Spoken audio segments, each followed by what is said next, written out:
Hello and welcome to WarrenThornton.com in conjunction with Unprecedented TV and many other stations as well as CharlieWard.com and Brooker TV.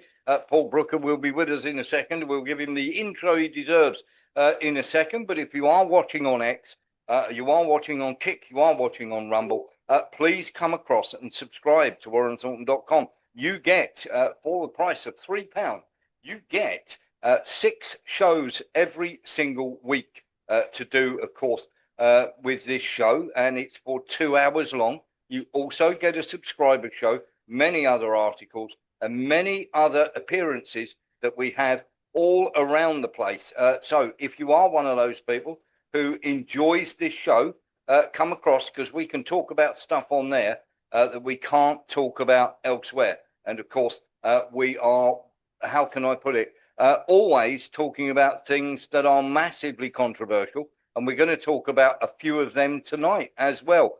In tonight's show, we will have for you Bellingcat, we will have the gunman, we will have caravans, we will have China and NATO, we will have Chernigov and the Russian situation. We'll be talking about how von der Leyen got attacked not physically, but got attacked in the EU by the French. We'll be talking about how Kellogg is at it once again. We'll be talking about India and America. We'll be talking about Moldova. Orban will have something on the rabies shot. Rubio. We'll also be talking about Steuben Johnson having a fight.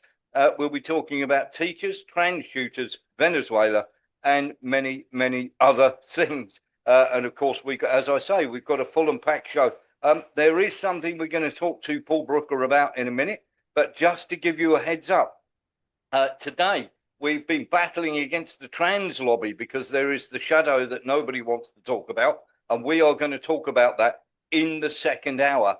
If you want to see the rest of the show, you have to come across to WarrenThornton.com because they've been trying to take us off the air all day long. But I'm pleased to say we are here. And I am here with my wonderful co-host, as always, looking very erudite, Paul Brooker. Good evening, Paul. How are you? Good evening, Warren. I am feeling quite rested after my little adventure on Saturday, but you're looking very handsome yourself. One of those. Not as handsome as you, sir. Of course, you were, shall we say, at this event. There's a little shot of Waterloo Station. And of course, we were live on air for the whole 8.5 hours. We really were there quite a long time and enjoyed it immensely. We had lots and lots to talk about, lots and lots to say. And of course, as I say, Paul was there. And of course, these everywhere from Parliament Square was completely inundated with people. Paul, let's get into, how was your day? Chilled, relaxed, not stressful whatsoever. When Tommy said he wanted it to be a family day, my God, he did not get it wrong, is the only way I can say this. It was organised, it was civil, it was respectful. Everybody was laughing and joking with each other. I mean, I don't know if you could get the sound up on the march, but let's just say there's only one enemy of the country and his name is Keir. And the chants of his name were loud and strong. I mean, everybody was just having a good time.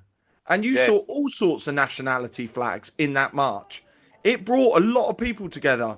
I saw Wales, Scotland, I saw Iranian flags, I saw Israeli flags, I saw Palestinian flags. It was a coming together. Italian flags just there. It was phenomenal how the UK stood together on that march. I mean, the lefties on the main route left us alone. Only afterwards, and this is how civil it was, only afterwards, when I was on the train home, did I even find out that there was trouble. I mean, what does that tell you? Yes, absolutely. I do want to sort of sort out something. We're going to start that again. Now, this is from Waterloo Station, just outside Waterloo Station. As you can see, the place is absolutely packed. Now, just to let you know, there was a social experiment many years ago where they tried to see how many people they could cram onto a football pitch, just a normal size, ordinary football pitch, because they were talking about safety in football grounds when, of course, teams celebrate their victory. Now, it was found you could actually get 10,000 people onto a football pitch. So if you bear in mind that the football pitch is about 130 yards by about 65 wide, when we have a look at this looks a lot more than 100,000. Let's have a little look at this video as we're talking to Paul. Paul, if you think every 110 yards you're talking about 10,000 people, you've got to be saying there's upwards of well over 1.5 million, maybe even 2 million people on the route. I mean, you can see there. I mean, you're talking a couple of miles, aren't you? At least. Warren, I got there bang on 11. It was packed already. People just kept coming. And bearing in mind, this is the main march route. A lot of people couldn't even get to this place. I Yes. saw people down at the ends of the side roads, which the police had cordoned off, marching on their own routes. It was beyond phenomenal, the sheer volume of people. And I'll tell you right now, the next one he does, there'll be even more. They can't let him do another one because the volume of people. Warren, I got home and my dad said, I'm coming with you on the next one without a shadow of a doubt. My Yes. dad is coming with me on the next one. Bearing in mind as well, if you look at this helicopter footage, and I've seen this video, they don't show you the end. They don't show you the beginning. They don't show you the end. So that's just a small section of the march. That's not the march in its entirety. This was the UK en masse standing up. And Yes. I can tell you now, Starmer needs to resign. He really does, because this is quite possibly the biggest embarrassment that he has had happen on his watch, because they were all chanting his name and they were all wanted him out. Every single one of those. If there's not a general election called soon, I'll tell you right now, people are not going to be happy. So I'm going to, before we go to Mark Breckle, I'm going to ask you a question here, because even if you gave that the minimum amount of people that you could, why are they saying there was 100,000 when there was quite clearly 1 million, maybe more? Yeah. And that's a Yeah. conservative estimate. Like, now, bear in mind, we've got to look at the mainstream media on this one. They've played it down to 100,000. They've turned around and just focused on the very small, which I'm sure you'll probably get to in a minute, amount of people that got into a ruckus with the Antifa, fake lefties, whatever. Yes. On average, it was peaceful. Quite Yes. possibly, and do you know what? I'm going to stick my neck out here. This has got to have been the most peaceful protest England has seen in recent Yes. memory. Yeah, I For think when you're you look absolutely. at the volume of people, percentage of trouble, you tell me this isn't the most peaceful, other than some random couple of 20 people who nobody knew were protesting, obviously. Yes. There's always exceptions. But it was phenomenal. The energy that came from this was astounding. And obviously on the train, I'm sitting there quietly on my own and listening to the way people are talking is amazing. Everybody knows what Keir Starmer's like. Everyone's asking questions about the 3 Ukrainian boys that torched and burned down his property, his cars, who nobody knows where Starmer lives. I very much doubt most of the black taxi drivers don't know where Starmer live. Yeah. So, you know, everybody knows the crookedness that is going on right now. And, the police, and I will give them their due, they did not do any stupid policing from what I could see. People shouting, I love bacon. They left them alone. People getting close to them. They said nothing. The weirdest thing I saw, which really, really made me like, yeah, slap bang in the middle of the route. And I mean, it's parked on the side of the road in amongst everybody, a facial recognition van. And there was no way you could doubt it was a facial recognition van. That had a minimum of 8 police officers round it. Wow. Now, along Stop that anybody march, reckoning. along that march, police cars. Nobody touched the police cars. Everybody left them alone. Everyone just walked round them. And I mean, they're in the middle of this march. That Yes. is the biggest worry I've got, is that they cared more for their Big Brother surveillance van that was watching us all than they did about the police cars, which were clearly branded. And if you were a hooligan, you were going to go for that one, but Yes, they didn't. And exactly that that. van is quite possibly the biggest symbol of dictatorship that was on that march. Yes. Mark Record and Steve. Again, Paul's absolutely right. I've watched every single video with all the bloggers, and it was very, very calm compared to if you see a normal football match. But what the most surprising me that there was an Asian woman that was chanting, "It's our city," and she was meaning London, Birmingham, Manchester, and she was a lefty. Now you can't. Surely you can't get away with shouting things like that. And again, another blogger was out in Soho walking around with another blogger, and it was just like a normal Saturday night. There was police fans, and a normal Saturday night, but it was still calm. It was really good. Steve. I saw I missed you yesterday, Paul. Steve, there was no way we were going to find each other. It was rammed. As soon as I said they're blocking Whitehall off, as soon as I said that, they left.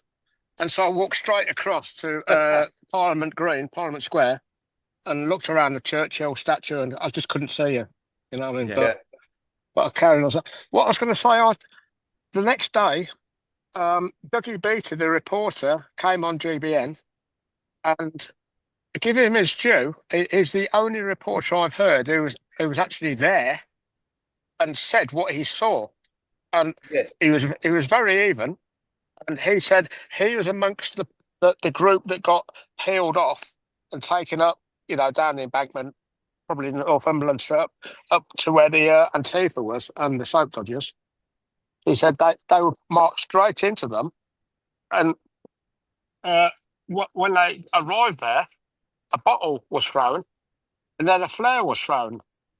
And this is a straight guy, a straight reporter. I was, he went up in my estimation, and he said he didn't. He said he didn't know it was ineptitude by the police, or it was a deliberate act. He couldn't actually call it.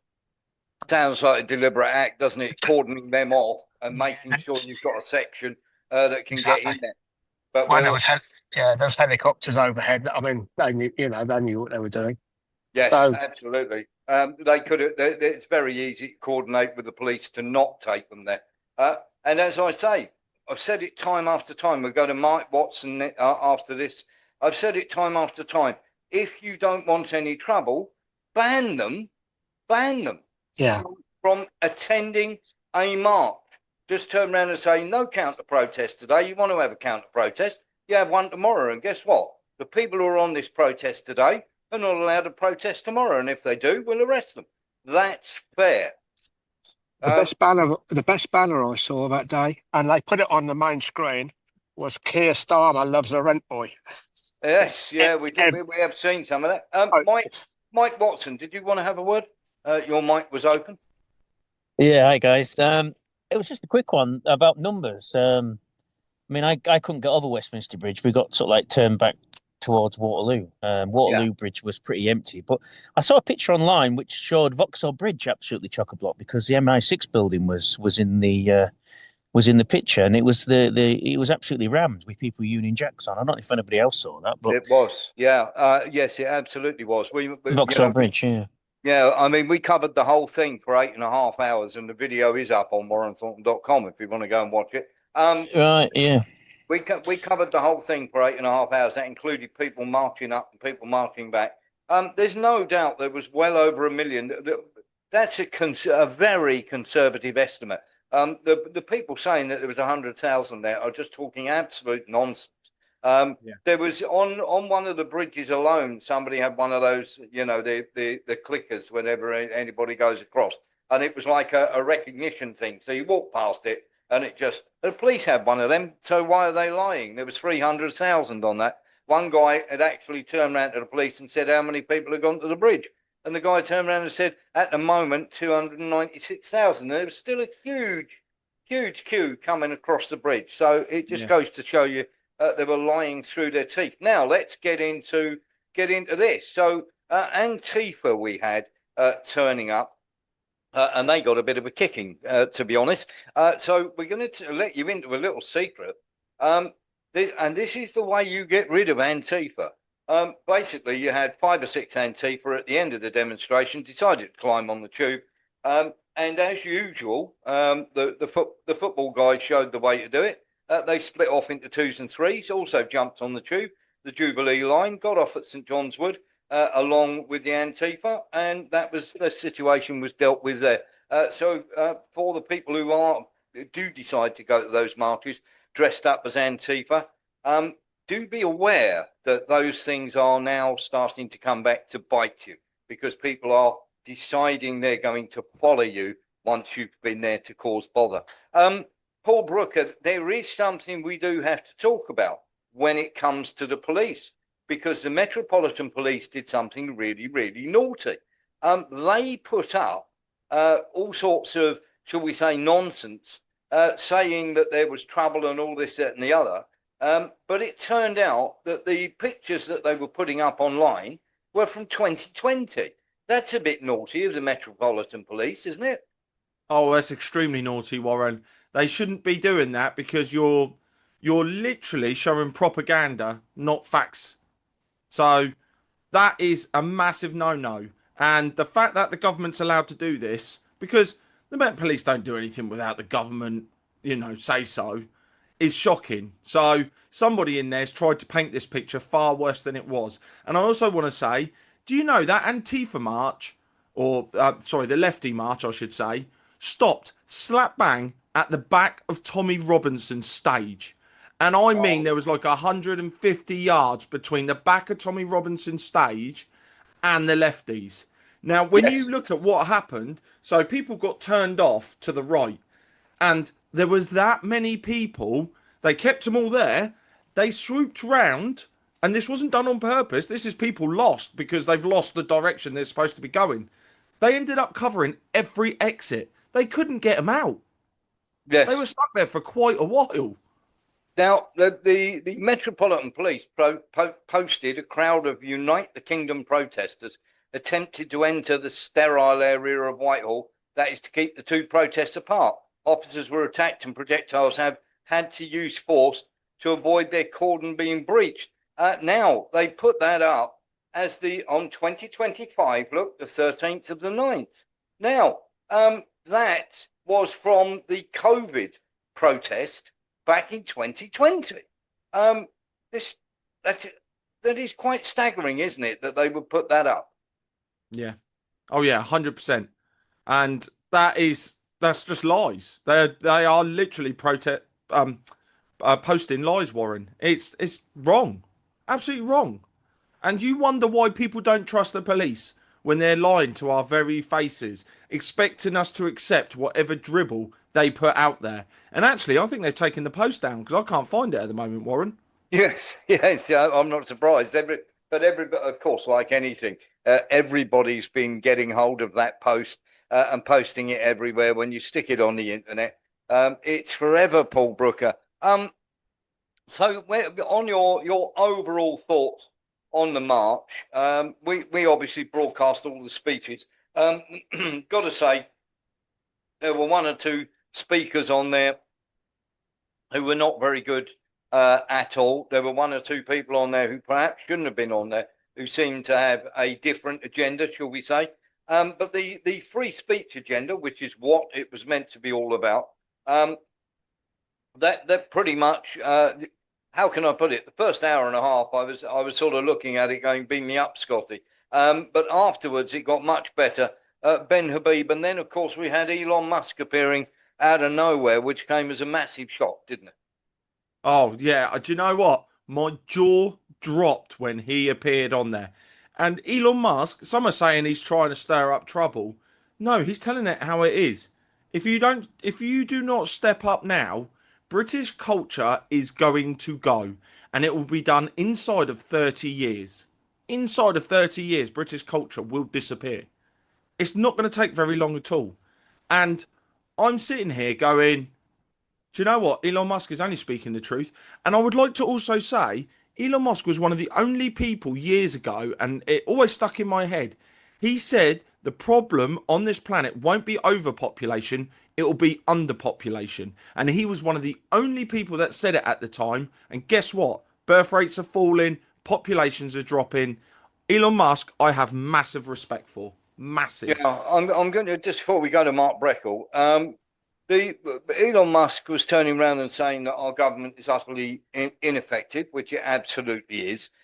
He was also saying if we don't fight back, he's got a point, hasn't he? Because obviously it's only a couple of days after the death of Charlie Kirk, who was shot peacefully debating someone on a stage, shot by one of these people, and the fallout, the lunacy that has come out from the people on the, should we say, the left or the wokerati, whatever you want to call them, especially teachers who have come out and are pushing this sort of agenda in classrooms. We're talking not only about the immigration, but we're talking about fighting back against these hordes of lunatics, aren't we? Yeah, he is 100%. It is quite staggering. I've got to say, when you look at everything that's gone on here, Elon, I have to say, I thought Elon Musk was the best speaker. Oh, I think he was a fantastic speaker, Warren. I mean, I saw quite a few. Unfortunately, where I was on the green, I missed the first hour, maybe two. Steve's probably got more insight into this. Some things I wasn't too happy with. You know, some people were talking quite violently at some points, which, you know, take it at your will. But for the most part, everyone was speaking the truth. Yeah. Mark Breckle. Well, again, Elon Musk is the richest man on the planet, isn't it? So obviously, he's a very intelligent guy if he's got that sort of backing with money. So yes. you need people to speak like that, don't you? Yeah. And of course he did. Let's get into this a little bit then, Paul Brooker. I watched the speeches all the way through. We sat and did literally a whole vigil all the way through it. There was a couple of moments of unease for me. I thought it was a brilliant showing. I was unbelievably staggered that absolutely no politicians from Great Britain whatsoever stood up on the stage. I thought some of the speakers at the front, at the front end, at the start of it, were absolutely hopeless. The speakers got better as the event went on. I wasn't happy about the haka and the ripping up of the Palestine flag. That seemed to bring a sort of pro-Israel bias to it. And the last female speaker was unbelievably, shall we say, antagonistic in terms of putting forward a pro-Israel stance. Right at the end, Carl Benjamin, Sarganovat Akkad from the podcast of the Lotus Eaters, didn't get to speak when he should have done. And I wasn't surprised to see Andrew Bridgen turn up there. We've both interviewed him before, Paul Brooker. Here's the thing. Where do we go from here? Does money go into Ben Habib's party? Because Ben Habib spoke very well, didn't he? He was probably the most impressive speaker after Elon Musk. Well, I think he put his head on the political line because he's quite possibly made the biggest promises that any politician has ever made. And that's honest, you know. And I'm not going to lie to you, I've joined it. I'm part of Advance UK. I'll stand proud and stick my head up above the parapet and say that because I'm totally out of reform now. I just believe wolf in sheep's clothing with them. I really do. Yeah. The way the parties are all talking, you can just hear they're going to become a uniparty. And I'm terrified if they get in, what's going to happen next. And Andy FX is right. It should all have been about the UK. So I want to ask you about that then, because you're talking about a uni party. Because straight after, Ed Davey was on X saying, I want Keir Starmer, I want Kemi Badenoch, and I want Nigel Farage all to join me in condemning this. That's just the political class trying to look after themselves, isn't it? Oh, they all look after themselves, Warren. They never really hang each other out. I think it's an unwritten rule that to save the party, people have to step away. You know, Keir Starmer. What we've got Rachel Reeves. We've got actually, I'm going to stop there because I'm sure you've probably got stuff on this later on actually in the show.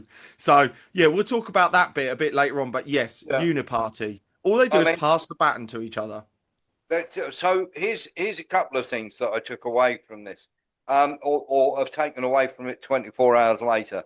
Is it's quite clear that the political classes will all lobby together and are frightened of this movement. If they weren't, Starmer wouldn't have come out with the nonsense that he came out with.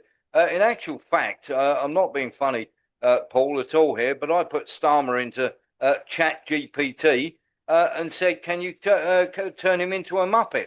And it didn't change the picture in the slightest. Quite staggering. So we have a bit of a problem now. I'm not a fan of Starmer at all. I'm not a fan of Kemi Badenoch at all. I think she's absolutely hopeless as a leader. With Labour being that bad, how do you not start to make inroads? I'm almost, I'm a little worried about Keir Starmer. If you're out there, sorry about Nigel Farage. If you're out there, Nigel Farage, come and talk to us because, to be honest, at the moment you're just looking like controlled opposition. And Ed Davey, if anybody goes and votes Liberal, you're stupider than I thought. So the Ben Habib party, but will they get enough votes to make a difference, Paul Brooker? And what was your thoughts? Because here's the other second thing as well, and I want to ask you this. I'm not pro-Zionist. Now, I can tell the difference between a Zionist and a Jewish person. I absolutely, Jewish people I've met, absolutely fantastic. And just in case you're wondering, by the way, there's over 100 synagogues in Iran. So all this Muslim and Jews nonsense is nonsense. You've got the rabid Islamists and the people who want to do harm to the children, which I am utterly against, and I praise Tommy Robinson for his work in that area. I'm not so happy about his affiliations with Israel or anybody else's with Israel, with the Zionist state that they have there. Okay, so I'm just saying. So I don't support what's happening to our children. I don't support what's happening in Gaza. So I'm one of these people sailing down the middle. Which I'm not calling Tommy Robinson a Zionist. I'm saying the Zionist movement that is infiltrating in there, and they do that in all political classes. Very simple. I'm sailing down the middle here. I don't want this lunatic Zionist lobby. I'm more than happy for Jewish people to, be part of the multipolar world and everything else. I don't like the Zionists. There's a totally different. People cannot disconnect between the Zionist and the Jew. Jewish people are absolutely fantastic. And let's get this straight. There are Muslims out there or people who believe in Muslims who are pretty, just get on with your lives. And then you've got the Islamic caliphates and the loser and yeah, I know that, Jenny. And the people who are quite loonies and want Sharia law. Where do we find a home? The people who are in the middle. Do you know what? That is a big question, Warren, isn't it? And we all know every religion has Zionists. I'm just going to use that as a broad term. Ones that are just so far out there and hell bent on doing whatever it is they need to do. And, we have to appeal to the level-headed people and make sure that there are more level-headed people in power, in charge, in control than there are of these loonies, these ones who are hell-bent on whatever destruction, whatever control that they're demanding. And this is where, the power of the internet is doing wonders now. People are being exposed on extreme levels now, and you can't hide all the information out there. We're getting live feeds from Gaza of what's going on there. We're getting feeds from America to find out what's going on there. We're finding out information before it's being filtered, processed, and enveloped into narratives. The Met Police, they've just had quite possibly their biggest embarrassment in England, posting a video or a picture from an old protest, trying to pass it off as a new one. I mean, the power of the people is stronger than ever here and now. Yeah, I think you're absolutely right on that score. And let's move away from this then for a second, because we've talked about this all, most of the show, and I think you're absolutely right in that you are spot on with everything that's going on. And of course, the people who are coming out and calling this out and saying it was violent and this, that, and the other, you're talking absolute utter nonsense. That I'm going to give you, for instance, the Notting Hill Carnival, okay, against this protest. So this protest, they're saying 26 officers hurt. Whether that's true or not, we don't know. We do know that at least 5 of the Antifa mob, or shall we say, the lefties who turned up to try and ruin the thing, were arrested. So there were 9 arrests, 4 of them for very silly offences. Compare that to the Notting Hill Carnival, which, let's face it, was attended by only lefties, around about the same numbers, 2 million, I would say. And we had 558 arrests. We had 48 knife incidents, and we had 18 sexual assaults. We had no knife incidents and no sexual assaults on this march, Paul Brooker. That's the numbers themselves speak volumes, don't they? Paul, you need to turn your mic on, buddy. 2 very, very different events. And, your numbers are, funnily enough, I'm just going to share this slide now, which I was going to share later, just so people can do a direct comparison.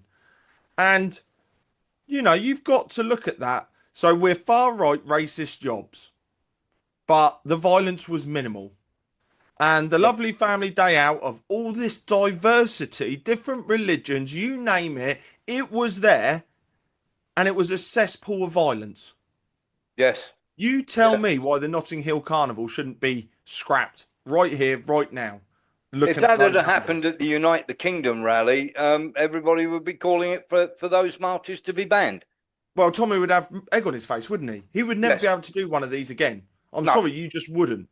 The fact that he's called for everybody to bring your children, to turn up with no masks, no balaclavas, and I'm telling you now, there was not a single mask anywhere that I could see in that march. People were not afraid to show who they were. Now, you go to all these lefty marches, and dare I say it, the Notting Hill Carnival, they've all got masks on because they want to hide their identities. So where do we go then with this, Paul? Because they want, let's face it, they want to hurt us, don't they? Oh, 100%. Information is power. We need to keep getting the message out there that we are not people of violence. We are people who are fed up, upset, and have had enough of what the government are doing to us, what the mainstream media are doing to us, what the narratives are that they're trying to push down our throats. And has Mark Breckle been waiting the whole time, or has he had a chance to speak? Yeah, Mark Breckle. Again, when you look at that Notting Hill one, it's Starmer that's backing that. And, whether you look at the weapon statistics, I saw that there was more than knives, and it was slightly more dangerous than a knife. Yeah, but having said that, you're talking about 46 knife incidents at the night, at the Notting Hill Carnival. You're talking 18 sexual assaults. What does that tell you?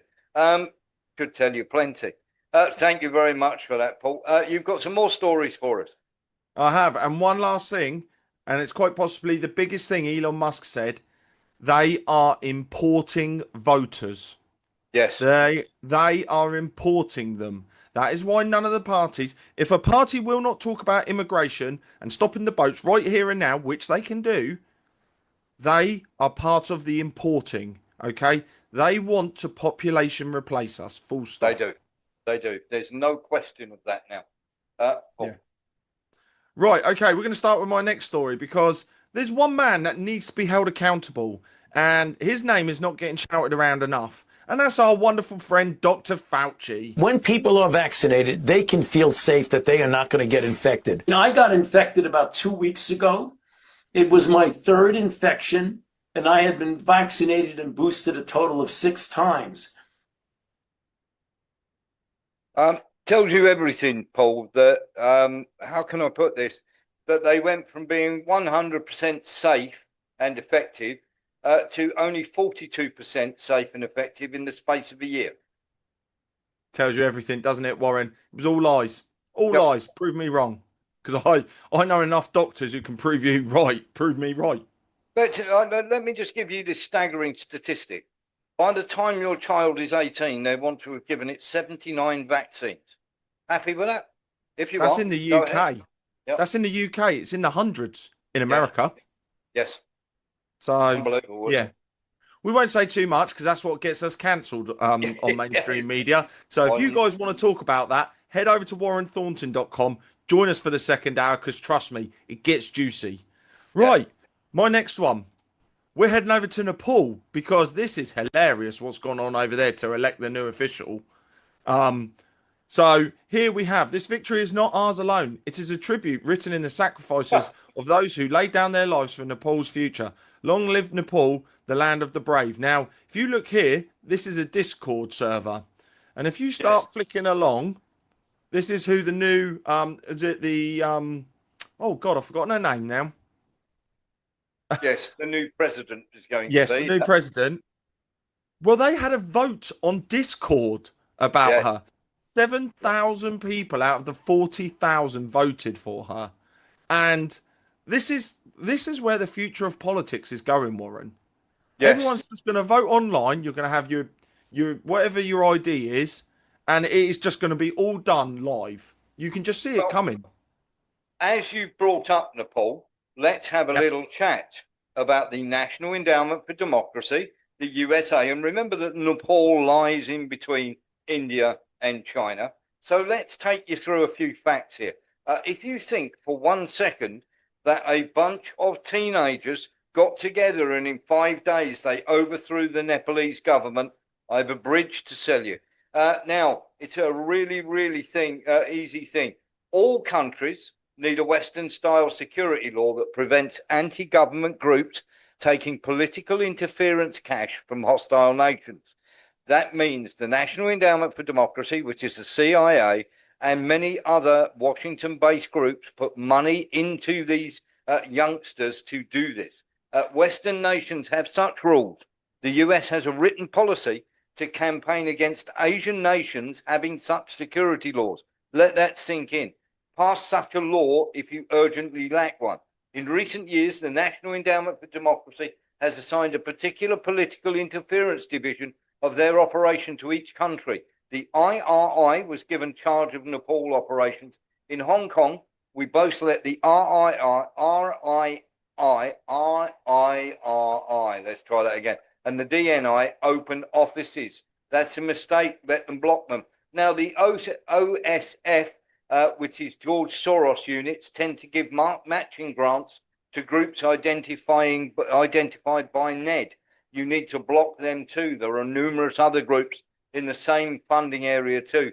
The US Revolution Industry Specialists help anti-government groups set up fake trade union groups to add legitimacy to the operation.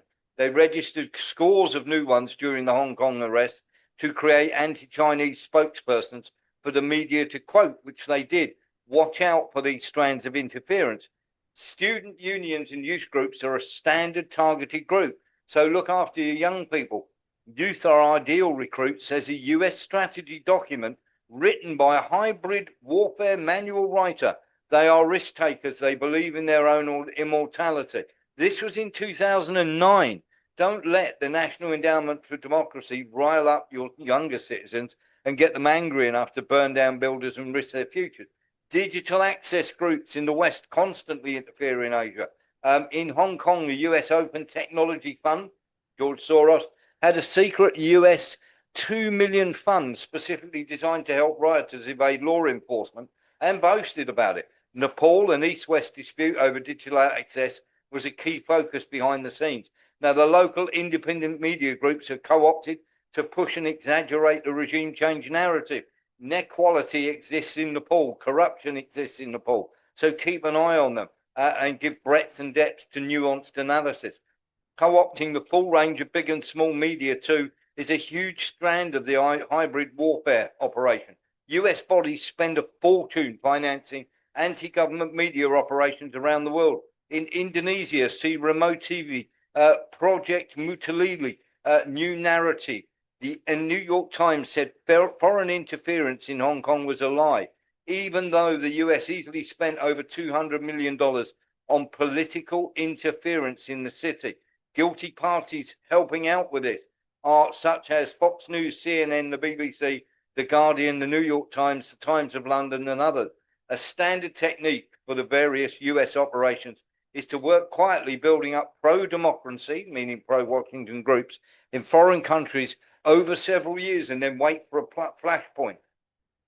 Then the deep cover groups, which are hard to detect, but are in your country, MI6, CIA. In Hong Kong, they even had a team. Now, this is from a gentleman who actually works there. He said, we even had a team from US Homeland Security there.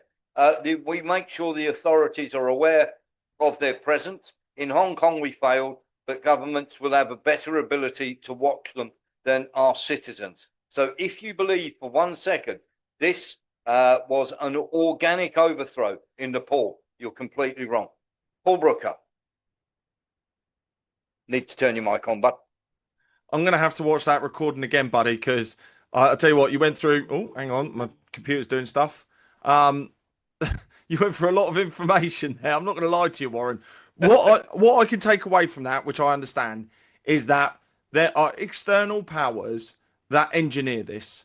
And as you said, a load of teenagers overthrowing a government doesn't happen. No. It just doesn't. Not when you see the president get airlifted out by a helicopter by the military, because the military would have turned on the president. They haven't. So this looks like a passing of power. It is. That's exactly what it is. And just to sum up, non-government organizations set up charities, focus groups and everything else. Really, it's the CIA, MI6, all your usual, Open Soros, George Founder, Open Society Foundation, George Soros. They pour money into the rebel or the protest groups. They wait for a flashpoint, then they kick it off, overthrow it, and then they have a pro-Western democracy government, as they call it. Mark Breckle. First thing the Russians said, it's a new American government. Yeah, and you have to also look at the timing of these things.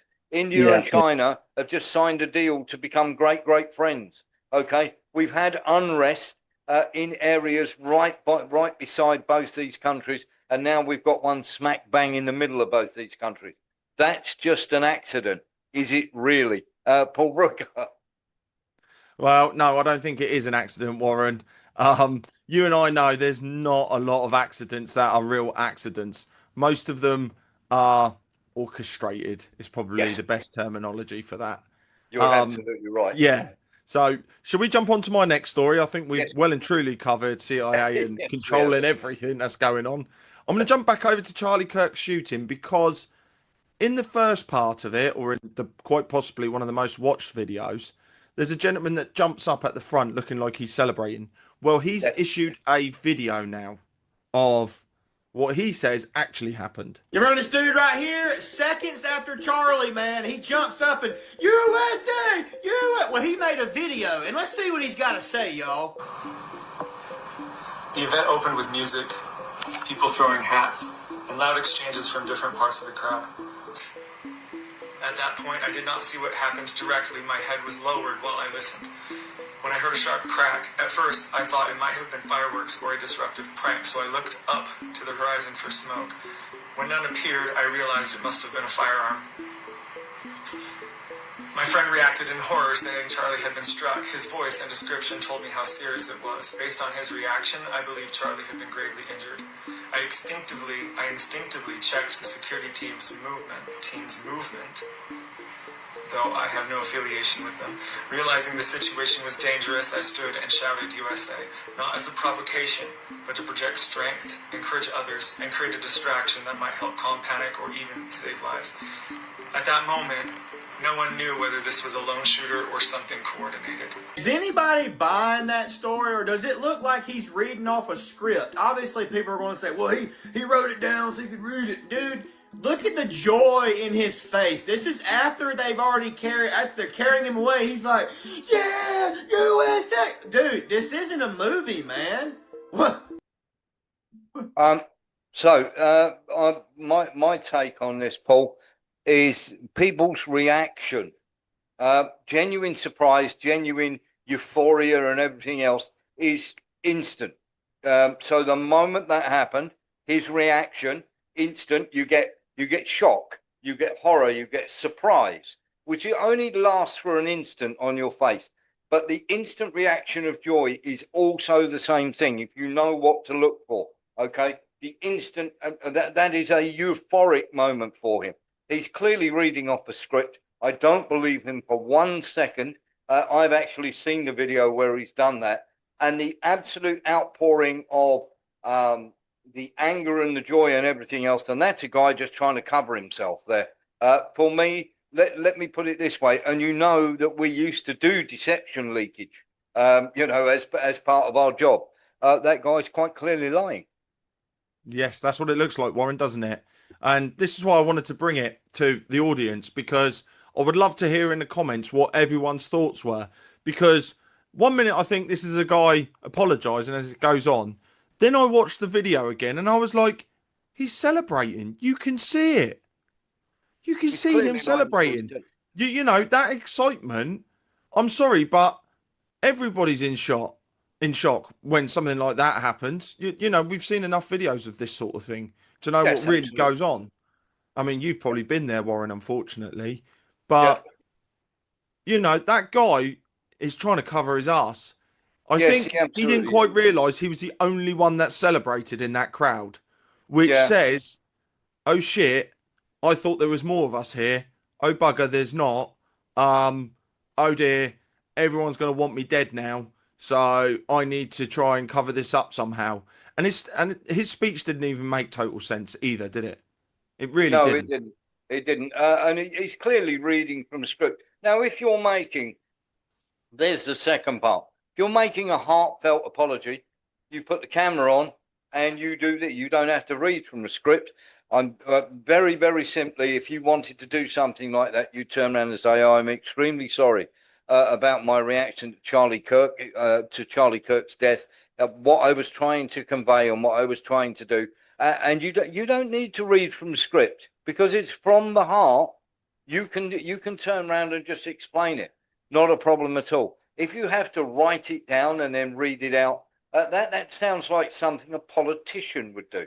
It is something that somebody who is trying to cover for their indiscretion would do.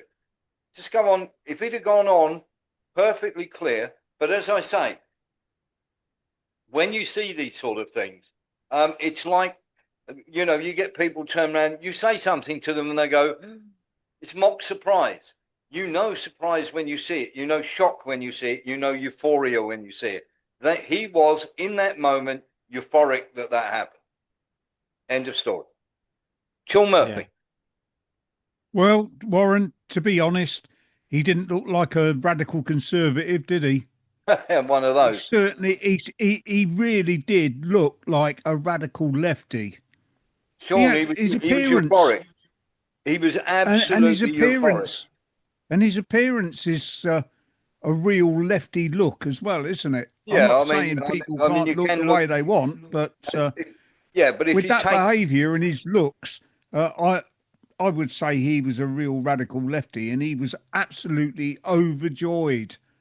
Yes, he was euphoric.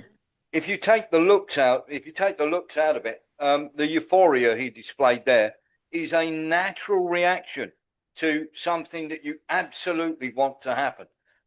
It is. How can I put it? You get this. You see this moment most often when your team is maybe playing a game of football and it's a very tense situation and there's like a minute or two left or whatever, and your team scores a winning goal. It is that moment. And that's exactly what it is. Paul Brooker. All right, we're going to hop over to the NHS because new statistics just been released, and I'm baffled. I really am. So the cost of interpreters for the NHS has been released by the Freedom of Information Act. So as you can see, this chart behind me shows you the years and what it's costing the NHS per year. As you can see on the chart behind me, last year, nearly £64 million on translators. That £64 million could be used for the actual NHS. Obviously, don't get me wrong, I know that there's a lot of people in the UK don't speak English, so we need to translate. However, there's got to be a more cost-effective way than paying for these translators. For example, you can get these earbuds here, 60 quid, and they can be used over and over again. And it literally says there, look, speak naturally, translate in real time.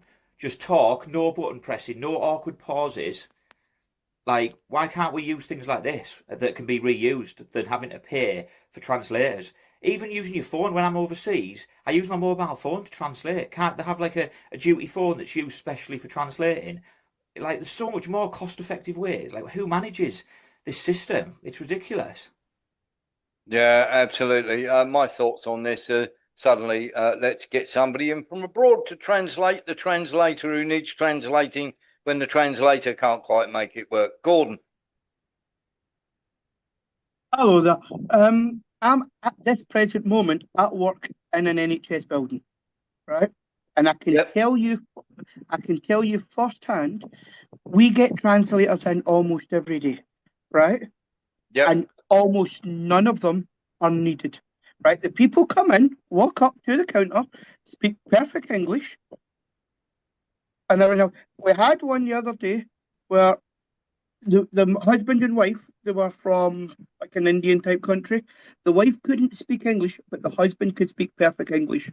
He was with her, but they still brought also another translator in. So it's money just getting chucked away left, right, and centre. And as I say, I see it every single day. Yeah.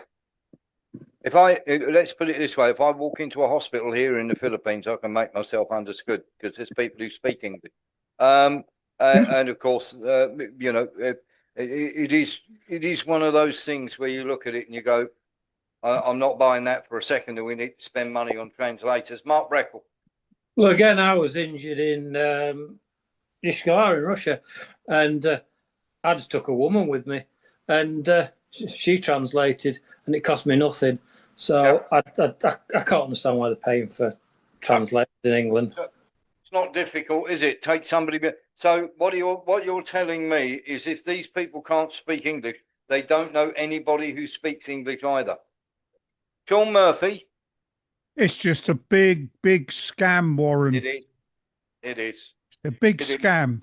It's creating money for immigrants. It's creating jobs for immigrants where there is no need to. Paul Brooker. 100%, Warren. Google Translate's out there, everybody. It does a bloody good job as well. That tells you everything.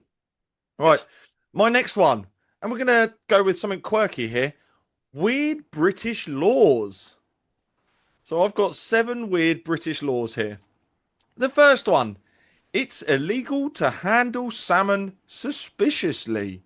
And this comes from the Salmon Act, 1986. Warren, what do you think suspiciously could mean? I think there's a little worry that the salmon might get starmed. Oh, Warren. Dear, oh dear. Right, next one. It's illegal to be drunk in a pub. This is true. Says the Licensing Act, 1872. It is true. I'll give you a tip when you learn to run bars, Paul. When somebody's drunk, you let them know that they're going to have to come back tomorrow, and you'll be happy to serve them tomorrow. But before they do, when they come up to you for the drink, before you turn around and say you've had enough, you take the glass off them. Tip for all you people who are out there who are bar staff. Take the glass off them first, because then they can't throw it at you. Paul. And my next one. It is illegal to carry a plank of wood along a pavement. Metropolitan Police Act, 1839. Yeah, absolutely. Thankfully, Keir Starmer doesn't carry David Lammy. He just walks with him. Oh. It is illegal to fly a kite in a public place if it annoys people. The Metropolitan Police Act. Who would have thought kites were so dangerous? Yes, it does make me laugh when people turn around and goes, it is if it annoys people. So very, very simple. What if somebody is shouting all sorts of slogans and everything else? So it is more dangerous to. I take it that's if you're buzzing people with the kite. Yeah. I don't see how people can be annoyed if it's 100 feet in the air. Oh, you tell me, Warren. The world we live in with the wokies, it drives me crazy. Yep. Right. Number 5, it's illegal to gamble in a library. Library Yes. Offences Act, 1898. No more having underground poker tournaments. No, it absolutely is illegal. And this is one of my favourite ones. It's illegal to carry cows down the street in daylight without police permission. The City of London Act. I mean, it sounds like a night out in Liverpool, doesn't it? It is one of those. And if you are ladies from Liverpool, look, it's not don't have a go at me. I understand you want to go to the tanning beds and you want blonde hair extensions. But then again, when you do get drunk, I've seen you misbehave. And this is a quirky one that I can't fully understand. It's illegal to slide on ice in the street. Metropolitan Police Act, 1839. Yes, this was passed, right. So I do know something about this one. This act was passed because obviously when it was much colder, global warming, people go, oh, goody. When it was much colder, children used to use their sleds to slide and used to use the old style skates, which are very, very sharp, to go sliding on the roads, which of course were, and of course on some of the areas that were frozen over. So of course the winters were much harsher then. And of course you used to be able to toboggan and go along, shall we say, areas where people might be wanting to walk. Right, gotcha, Warren. Have we got time for more of my stories, or We do have, we need to head over to yours? No, we'll keep going. Let's put it this way: we'll do your stories, then we'll end the first hour. It might be a bit longer than an hour. That's fine. Let's go. Right, okay. This one I'm shocked at in Mexico. In Mexico, a delivery truck collapsed into capital Mexico City at the weekend. The incident occurred in Iztapalapa, the city's most populous area. According to initial reports, a damaged drainage system in the area caused the sinkhole. No one was injured. I don't know about you, but I think the driver is incredibly lucky, and I'd be getting out of there in a heartbeat. Yeah. I mean, I was shocked by that. Absolutely shocked. Because, you know, you don't know where a sinkhole's going to pop up. Years ago, there was one that popped up on the side of a road, and you just watched half the road disappear near me. But there could have been a driver on it. It's real luck a lot of the time. It is absolute luck. SJ's just very quickly saying, in Sheffield, I remember I used to take using a sledge to take my son to the nursery. Great going down hills. Yeah, absolutely. When we're talking about sinkholes, I've got to say, you know, it is by the grace of God that you survive. Sean Murphy, then Louis Bastos. Well, I think it was some of the underground dwellers just getting their shopping delivered, Warren, to be honest. Yeah, from the supermarket. You've been reading H.G. Wells' Time Machine. It's the Morlocks trying to grab people. Yeah. We had Louis Bastos. Good morning, Warren. Good evening, all. Hello, buddy. Have you guys ever dealt in kite fights before? In what? Fighting with kites. No, that's the thing. Kite fights. Yes. Fighting. Yeah, when two people fly kites and fight each other, so you can catch the other kite off. No, is this a thing in Belgium? No, this is in Brazil. I remember when I went to see my dad. What the Brazilians do, they put sugar on the string overnight, let it dry, and it crystallizes. And when they go fight kites, the kite cuts the string off. The guy loses the kite. But it's very dangerous because if that string goes around your neck or around somebody's hand, it cuts you. I mean, you know how hard sugar crystal is. Yes, yeah. I've got to say, I spent 2 weeks in Brazil and never saw that. But mind you, we were on the beach and going to the, shall we say, the party at night. That's kids, not adults. The beach, all they do is play football and drink coffee. Okay, yeah. Apparently, kite fighting is massive in China. We will get a video of that. Show it to you, Sean Murphy. Well, I've seen kite fights. Yeah. Bledlow Ridge, where they reintroduced the red kites. I've seen kite fights. Well, we You know what we have here, and don't take this the wrong way. We have cockfighting here, even though it's illegal. It still goes on around the island chains. That very much goes on. Paul Brooker. Right, my next one. My next one. It's been confirmed. It's guaranteed these are Russian drones that are being sent over. Here's the video. Русский дрон, я пердолой, курва, бобр, русский дрон. Putin. Yeah, it is absolutely incredible, isn't it? The nonsense that has come out about these drones, and anybody who's believing this for even 1 second needs their head read. They put this to a vote in the UN. Only 46 countries believed Ukraine. 147 countries turned around and told them where to get off. It is quite staggering, isn't it, that people would turn around and think that this is okay and that we should be watching this. I mean, even Kellogg came out with all sorts of nonsense and everything else. I mean, this is idiotic beyond belief, isn't it? Yeah, of course it is, Warren. And you know, because when the people start making a joke of it, as we saw in that video, yes, that is a definite inkling that just because you've duct taped a load of drones together and probably found a couple of spare motors, that they're from Russia. I mean, come on. Why would Russia be looking at Poland? They haven't even conquered Ukraine yet. You know, they're adamant they want World War III. Europe are the most dangerous mafia on the planet. The leaders of Europe are a mafia, and they are not happy until we're all dead on some far-off battlefield fighting over lithium. That's what they want us to be fighting and dying for. Yeah, these people are about as bad as it gets, let's be honest here. And, of course, they're just going to keep going on with nonsense. But, as we always say, Warren, and in the memory of Charlie Kirk, anyone wants to convince us otherwise, come on the show and let's talk. Yeah, I think you're absolutely right.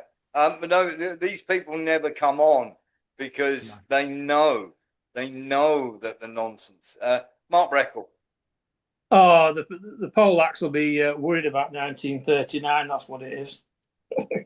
Yeah, it is staggering, isn't it? So I'm just gonna run something by you here, Paul. So just recently, Russia were accused of sending those drones into Poland. As I say, 46 countries agreed with them, mainly European ones, of course, and proxies. 147 countries did not. So these drones only had 700 about 700 kilometer range. And of course, they got, shall we say, they then decided they were going to fly into Belarus, and then from Belarus to Poland, then Poland into Ukraine, when they could have just flown straight there. There were styrofoam drones. They didn't have any explosives, no nuclear warheads, no cameras, no nothing. And then they said, oh, they're decoy drones.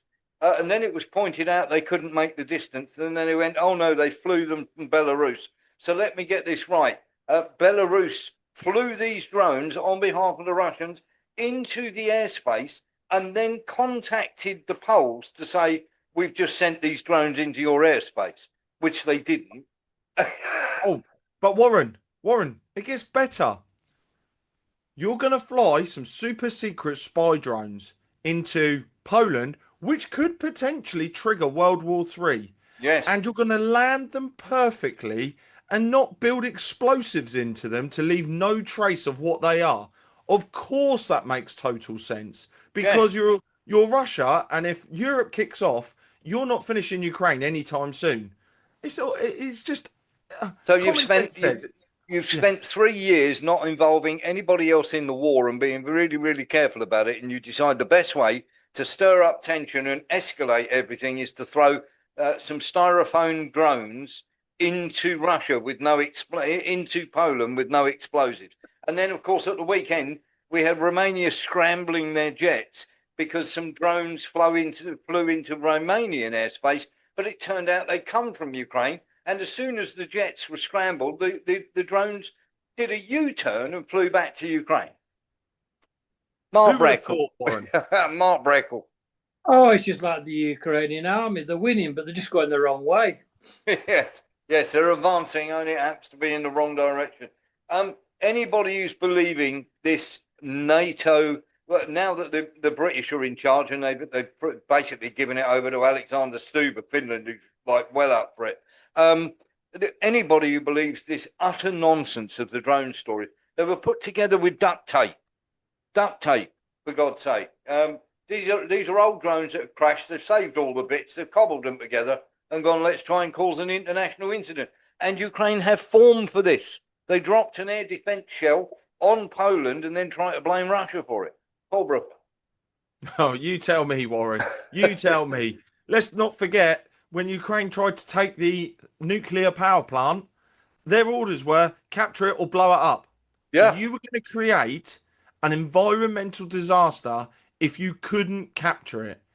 I mean, come on. So anyway, but I think we've beaten up on drones for today. We don't brand all drones the same. I do apologise to the drones that aren't made of styrofoam, the serious drones. Yes. I'm going to jump into my next story now. And we got to go to Dublin because, I'll tell you what, parking wardens in Dublin are a different breed.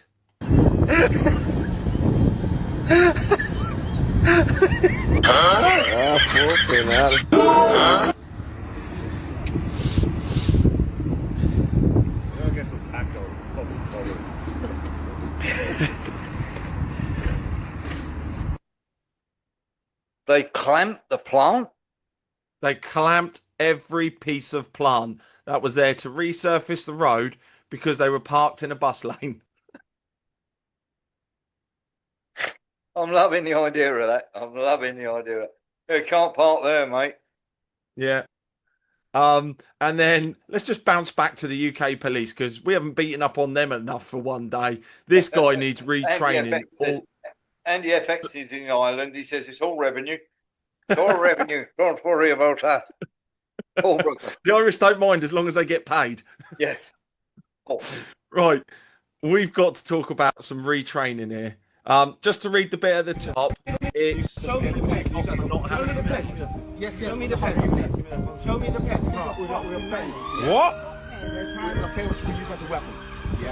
You're stopping him for a pen? What? I went in the gym. I went in the gym. Yeah. And there's plenty of cameras. I didn't do no aggression. Hold on, but my thing is, you're detaining him for a pen. No, you didn't. You just said that. You're detaining my man for a pen. Are you good? Are you alright? Go on, put your cuffs on. Put your cuffs on. Put your cuffs on. Tell me that's a joke. No, that's not a joke, Warren. He was arrested for having a pen and not having a pen license. No, not for the license bit. What they detained. Obviously, they needed a reason to detain him for. So because he had a pen, probably in his hand, they went, you could use it as a weapon. Now, if we were applying this logic to anything, you could have a cuddly toy in your hand and you could use it as a weapon. You could smother someone. I mean, this gives the police the power to stop us for any reason that they would so wish. In the 80s, he got a transfer to the Special Patrol Group, the SPG. We're going to transfer you elsewhere, Officer Dixon. Who's this? Mr. Winston Abugu, walking in a built-up area with a loud shirt on after the hours of darkness. What worries me is that there were 4 police officers again. Walking with an offensive wife. Why are they sending so many police for such minor things? And do you know what it actually, and I've got a working theory here, is that the police are getting so little training now, they are doing the majority of their training on the job. So is there 1, maybe 2 experienced coppers and the other 2 are totally useless effectively. And they're coming out of training with no clue what to do. That is quite staggering, isn't it? I've got to say, we have to get. There is a wonderful thing, isn't there? I don't know whether you've ever seen it. Did you ever watch any of the Pink Panther films as a kid? Yes. Yeah, I love them. It is unbelievable that these people would be, that they would, how can I put this?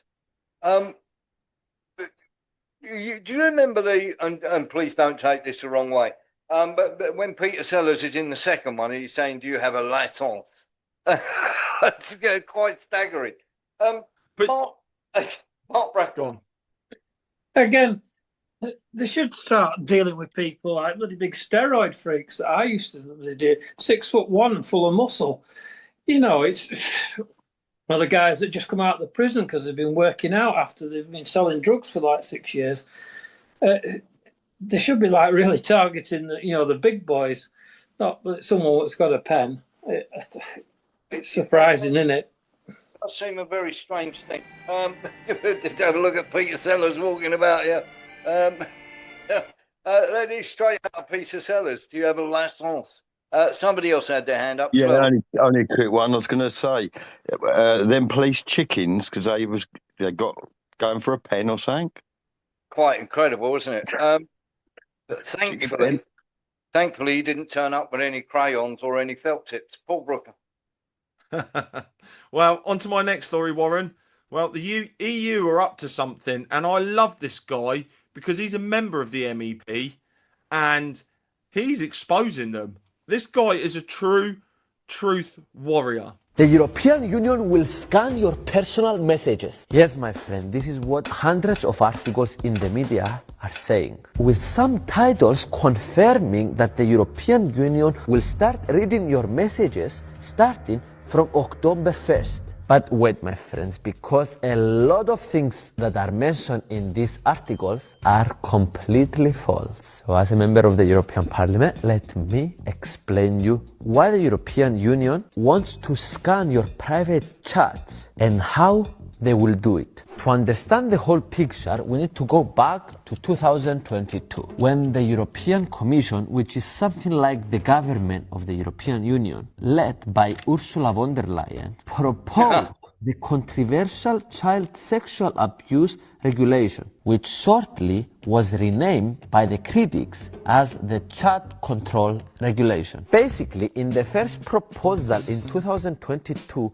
the European Commission wanted to empower the EU governments to issue so-called detection orders. In practice, this basically means that they will be able to issue orders to apps like WhatsApp to scan the texts, images, videos, and audios sent in their territory in order to detect sexual abuse material. In short, they wanted to scan all the chats of all Europeans to prevent and combat this crime. And as you might expect, after this crazy proposal, the European Commission got a lot of backlash. Basically, most people agree that we need to combat child sexual abuse, but scanning the chats of all Europeans was too radical and it went against the fundamental right of privacy. Also, breaking the end-to-end encryption of text messages could become a huge data breach. But not only the citizens, also the politicians didn't like this that much, as the text was not accepted by the Council of the EU, which is the EU institution which represents the 27 EU national governments. And so the legislation was stopped. Now let's fast forward to the present, in 2025, when the Danish presidency of the Council of the EU has taken the chat control regulation back from the dead. Basically, the Danish presidency has proposed to bring back this legislation with a lot of changes and compromise. All of these changes are in a very detailed 200 pages document, so I will try my best to summarize them. First, only images, videos, and links can be scanned. Texts and audios are excluded. Number 2, on end-to-end encryption services like WhatsApp, Telegram, or signal, the scanning will happen only if you explicitly consent. If you don't consent to the scanning, you can still chat with text, but you won't be able to send videos, images, and links. Number 3. Your images, videos, and links will not be scanned at all time, only if there is an order by a judicial or independent administrative authority, whatever that means, that a text service is being used to send child abuse content. Then these specific application users will be scanned. For example, if a German court rules that WhatsApp in Germany is used to send underage explicit content, then WhatsApp will be forced to scan the videos, the images, and the links of all the German territory. This will have a clear start and finish date and a maximum of 24 months. So they can be scanning your chats only for 24 months in a row. They say they want to do this because scanning should only be the last resort, targeted and time limited. So yes, my friend, I know this is very complicated to explain simply, but this is how politics are in reality. So after these new proposals, this regulation was kind of more accepted by politicians. This is because at the moment of the recording of this video, 15 out of 27 EU countries have shown support for this legislation, while other 5 countries are still undecided and 5 opposing. We will know the official opinion of the governments of the EU on the next 14th of October, when they will vote in the Council of the European Union. This is I'm just going to stop that there. But from my understanding of this, and I want to be wrong on this, if one person in Germany is suspected of child abuse, they will scan every single device in Germany of every single person looking for child abuse. The way he explained that. That's not. Well, they'll read it. They'll read everybody's messages. This is just basically. But here's the thing that they're going to do. They're going to do the same thing as they do in England. Okay, they're going to turn around and say it is illegal to do so of the Parliament under the Data Protection Act. It will be a breach of their security. So they'll exempt them, ring fence them. So all the EU politicians, even councillors in the UK, and we are talking about 150 Labour councillors that have convictions for paedophilia or looking at child images, are exempt from having their text messages read. One rule for you, one rule for everybody else. Absolutely should not go ahead. And this, I kid you not, on this, this is exactly what von der Leyen is going to do. I'm telling you now, watch out for this, Paul. She's going to make politicians exempt from this rule happening. Bearing in mind as well, hang on, I'm just breaking this down a little bit further. If you sent an emoji, does that make the whole message scannable? Because you put one emoji at the end of it, because that is a picture, a link, or video. Yeah, they're going to do this, Paul, to just read all your text messages. But why do they need to scan everybody's phone? That's the bit I don't get. So one person is suspected of child abuse. We're going to scan everybody's phone because it's going to take 2 years to scan everybody's phone for one person. I get it if the order was for that person and their immediate circle. So every single person in their phone book can get scanned. Not for your entire population. Paul, that's not what it's about. It's about reading your text messages. That's it. They want to know if you're cooking anything up. You know what they're frightened of? They're frightened of their tactics in doing Maidans and overthrowing governments might be done by somebody else. Sean Murphy. Yeah. Well, the EU Council can totally ignore what anybody else in the Parliament says and steamroller it through without any say-so whatsoever. They can. They have that power. The Parliament doesn't have the power, or the members of the EU Parliament don't have that power, but the EU Council has the power to steamroller it through, regardless of what anybody says, whether anybody's for it or against it. They can do it, and they will. Yeah, absolutely. Paul. Oh, Right. China. Yeah, Paul. Go on you go, buddy. Right, my next one. China have been busy, boys. They now have the power to shoot meteorites out the sky. They do. I can get rid of that video now. Just like that. Intercepted it. We are living in the future right here and now. And we are now finally getting dribs and drabs of advanced technology coming out. Because that meteorite is going at some speed. The fact that they've been able to just blip it out the sky, to me says, yeah, they are seriously ahead in technology. Mate, they're miles ahead. And of course, it was taken to lots of people going, oh, what happened? Did it crash and this, that, and the other? No, they fired at it and took it down. Because apparently they were saying that the trajectory that it was on was going to cause some damage to a major population area. So they took it out.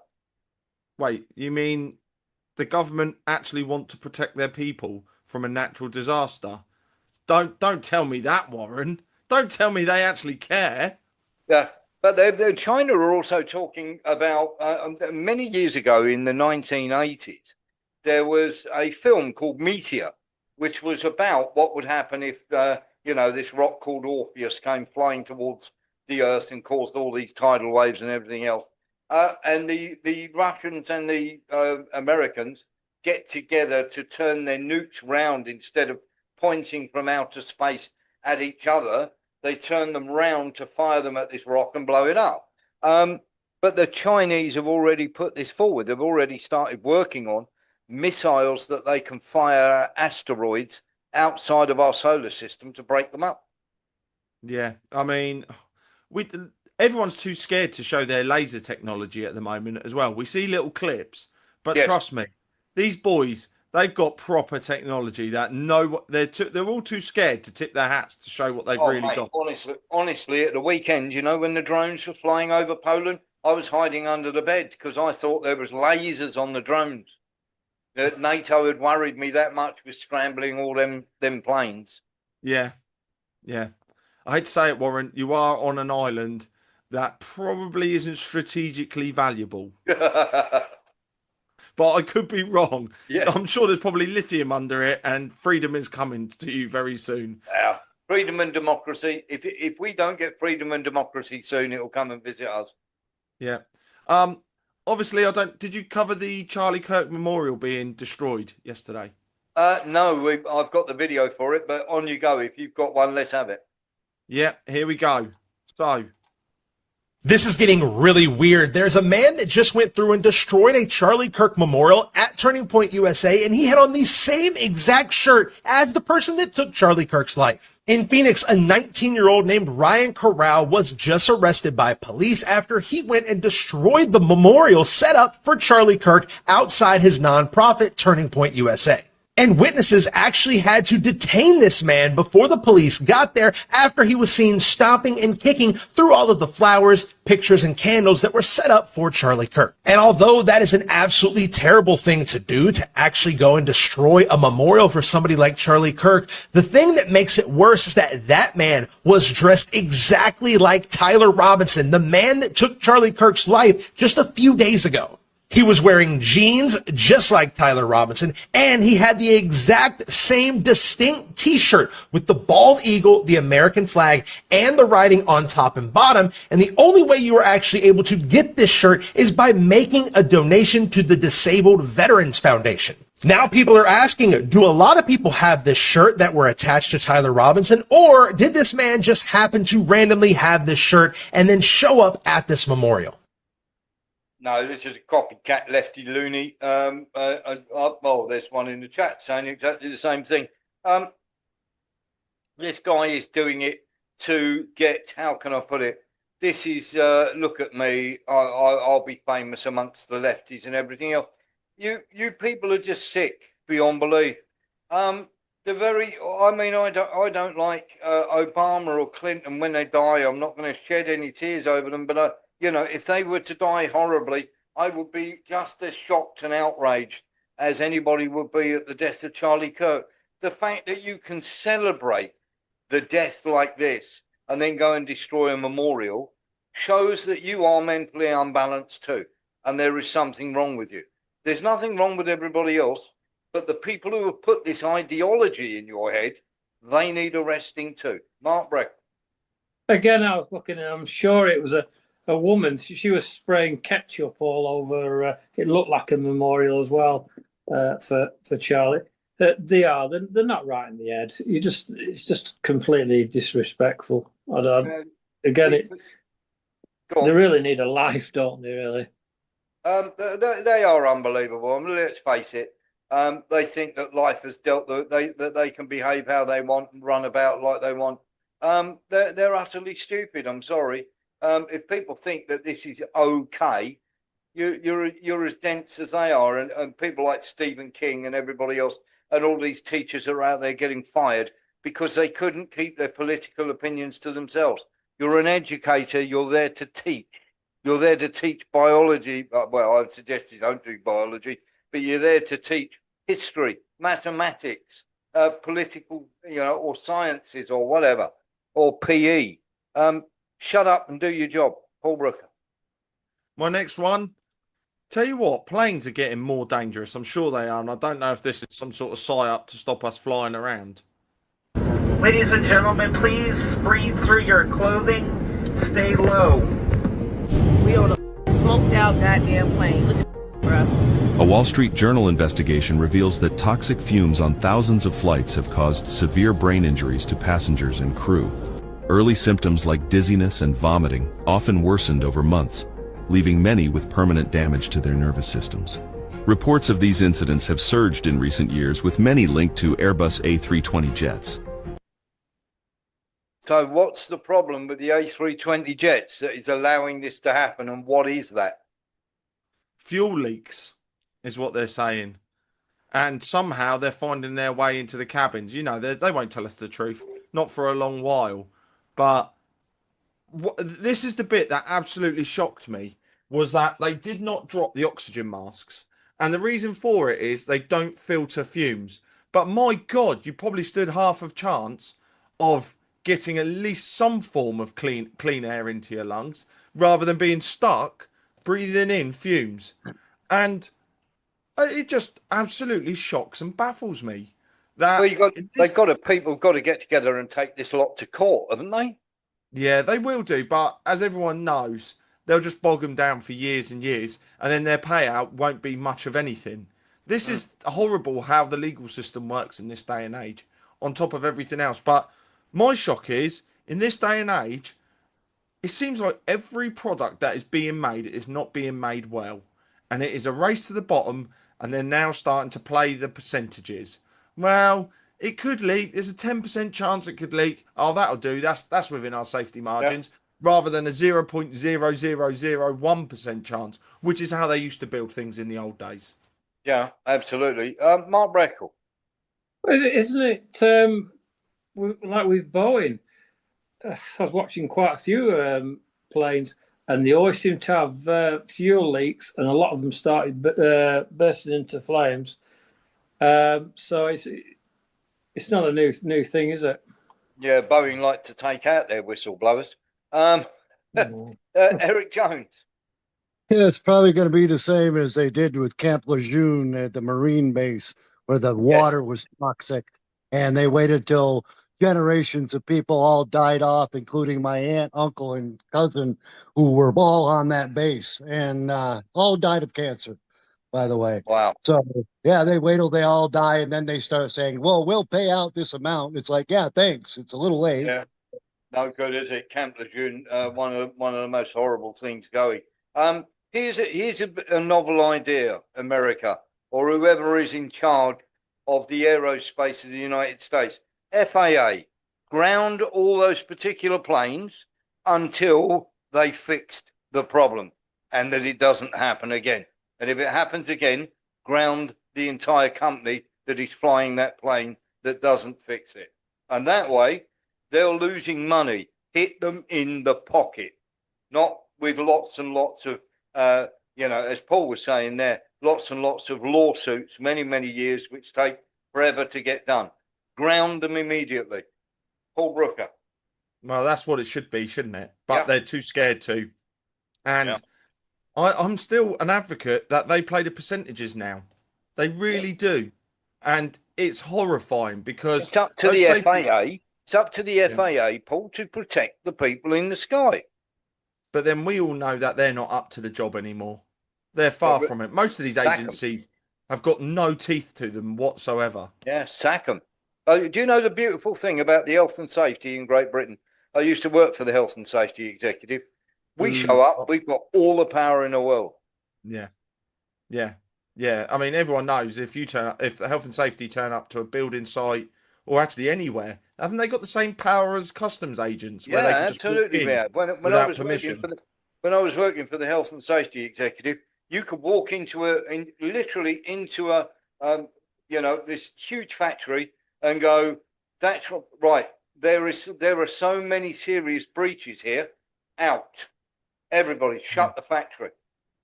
Normally you get an improvement notice first, but if there's that many breaches that you consider it that serious, you can shut them down. They have to go to court to get a court order to reopen.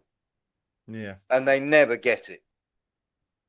Right, on to my next video, and I've just been educated today.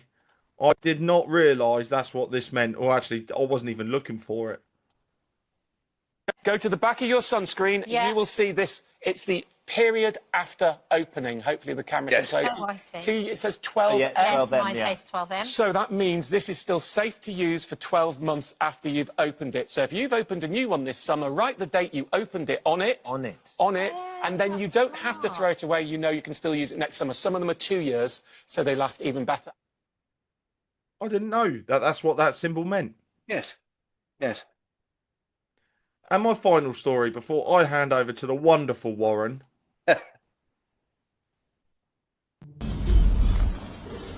Yo, what are you cutting them down for? I hate the whole idea of it. That's fucking ridiculous. What are they doing to you? Racist? Why? By putting a flag up, they're racist, are If they? you like, take a photo of me. You're a piss take. I'm proud that I'm taking them down. Yeah? You're a fucking joke.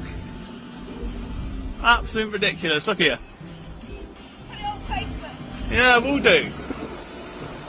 One absolute melt. Absolute melt.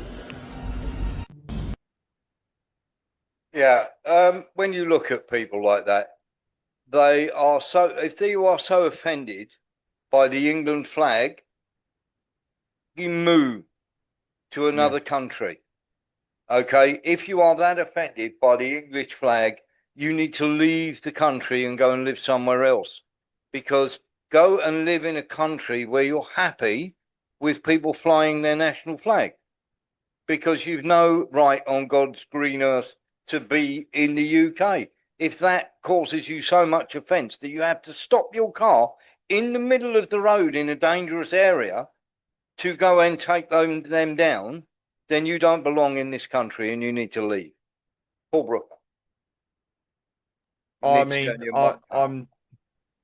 I'm just like, if you can't even support the flag that has been your flag since birth, then you've got a real problem.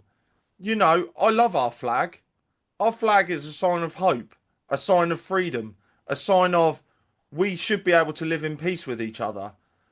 Anyone out there who does not support our flag, as Warren rightly said, it's time for you to leave. Yeah, just because go. How can you call it racist? How can you call the flag racist? What else are we supposed to unite behind? If the flag of your country offends you so much, you need to go and live in another country. It's that simple. It's that simple. Mark Breckle. Well, again, in ancient times, when a flag fell on the ground, the next soldier would pick it up and run with it. Yeah. So that's how important the flag was. Okay. As I say, we have. I take that's your last story for tonight, Paul. That is indeed, Warren. Well, there we go. That's the first half of the show. And of course, we've been an hour and 35 minutes just on that. There is a lot more in this show to come. There's a lot more that we can't show you here, but we can show you at warrenthornton.com. If you like what we do here, you like to have your say, you want to be part of the family, come and join us over at warrenthornton.com. Literally, you get lots and lots of these shows every day of the week, apart from Saturdays. And of course, as I say, we have an early morning subscriber show as well, and we have lots of other sort of shows that we do as well. So come across and see us. Your one-stop shop, if you like, for all proper news that is out there that you won't get elsewhere, and you can't be stopped. We are literally the channel of your voice, and we are now going away to go and talk about that on our channel. Thanks for watching.